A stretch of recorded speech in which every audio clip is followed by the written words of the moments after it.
You ask Tiger to solve. This deals with linear equations with one unknown. The final result is x equals 15 over 2. Let's solve it step by step. Simplify the expression. Expand the parentheses. Simplify the arithmetic.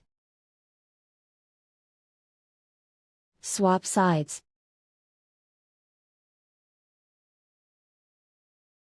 Group all constants on the right side of the equation. Add 8 to both sides. Simplify the arithmetic.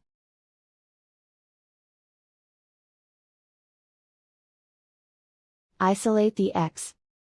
Divide both sides by 2. Simplify the fraction. And so the final result is x equals 15 over 2.